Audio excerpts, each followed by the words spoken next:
असीम, ये एक बड़ा कंसर्न माना जा रहा था कि अगर कंपनी तय समय सीमा से पहले अपने 5G रोल आउट नहीं कर पाती है तो शायद 5G रोल आउट का जो इनको एक लाइसेंस मिला है वो शायद रद्द भी हो सकता है। तो ये चीज कंपनी ने एटलीस्ट मिटिगेट कर ली, इससे वो तो अब अवॉइड कर दिया। लेकिन आसपास या हाल फिलहाल में काफी खबरों के बीच में चल रहा है, चाहे डेट रीपेमेंट हो, 5G रोल आउट हो, ब्लॉक डीले हो। सो चल क्या रहा है वोडाफोन में? आज बढ़िया तेजी देखने को मिल रही है स्टॉक में।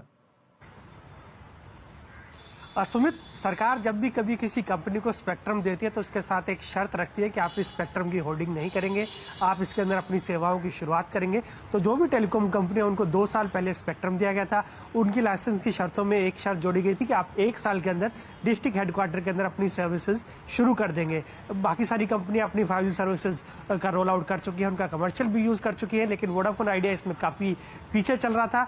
तो कंपनी ने अब पेनल्टी के साथ अपने सर्विसेज का रोल आउट ऑब्लिगेशन पूरा कर लिया। कंपनी के पास 5G स्पेक्ट्रम है वो 17 सर्किल में और 2 स्पेक्ट्रम बैंड के अंदर है। जो सूत्र बता रहे हैं कि कंपनी ने दोनों स्पेक्ट्रम बैंड के अंदर अपना 5G स्पेक्ट्रम का रोल आउट पूरा कर लिया है, रोल आउट ऑब्लिगेशन पूरा कर लिया।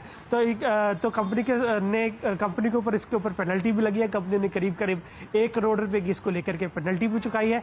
लाइसेंस की शर्तों के मुताबिक अगर कंपनी 15 अगस्त तक ये अपने सर्विसेज शुरू नहीं करती है, टेस्टिंग नहीं कराती, तो कंपनी का जो स्पेक्ट्रम था वो भी वापस लिया जा सकता था। तो वो एक खतरा यहाँ पर कंपनी के ऊपर से टल गया। कंपनी ने अपना रोल आउट नेटवर्क टेस्टिंग करा दिया है। आगे भी कंपनी अपना 5G सर्विसेज का रोल आउट जो है वो शुरू कर सकती है। बाकी कमर्शियल सर्विसेज भी वो शुरू कर सकते हैं। लेकिन अभी कंपनी का जो फोकस है वो सिर्फ 4G सर्विसेज के ऊपर है। जो कंपनी के मालिक है वो पहले कह चुके हैं कि हम अगले 6 से 9 महीने के अंदर 5G सर्विसेज शुरू करेंगे। तो हो सकता है कि आपको आने वाले दिनों में कंपनी की 5G सर्विसेज कुछ एक इलाकों में देखने की शुरुआत मिल जाए। टीम, एक बात बताएं, क्योंकि जो रोल आउट है 5G का वो शुरू हो चुका है, कुछ नए सर्किल्स के अंदर वो आता हुआ भी दिखाई पड़ सकता है।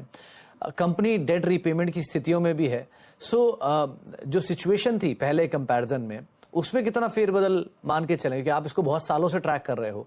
आपको मतलब ऑन ग्राउंड क्या सिचुएशन दिखाई पड़ रही है वोडाफोन की? कितना फेरबदल हुआ है पहले की सिचुएशन में और अब की सिचुएशन में, स्पेशली उस पूरे FPO के चरण के बाद? कंपनी अभी तक रोल आउट नहीं कर रही है क्योंकि कंपनी को लगता है कि काफी ज्यादा कैपेक्स उसको करना पड़ेगा, काफी सारा इन्वेस्टमेंट उसके ऊपर करनी पड़ेगी। तो कंपनी सिर्फ 4G के ऊपर लगातार फोकस कर रही है। कल भी कंपनी ने एक स्टेटमेंट दिया कि वो 4G सर्विसेज को ही बढ़ावा देंगे।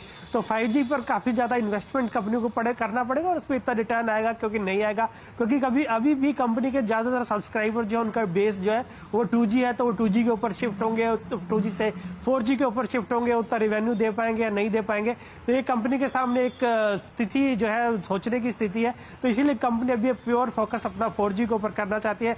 कंपनी की मैनेजमेंट लगातार कह रही है कि हम 6 से 9 महीने के अंदर 5G शुरू कर लेंगे, लेकिन 5G का रोल आउट अभी फिलहाल कंपनी की तरफ से इतना आसान नहीं दिखेगा। कंपनी के ऊपर 2 लाख करोड़ रुपए के आसपास का डेट है और 2026 में कंपनी का मोरेटोरियम पीरियड वो भी खत्म होने वाला है।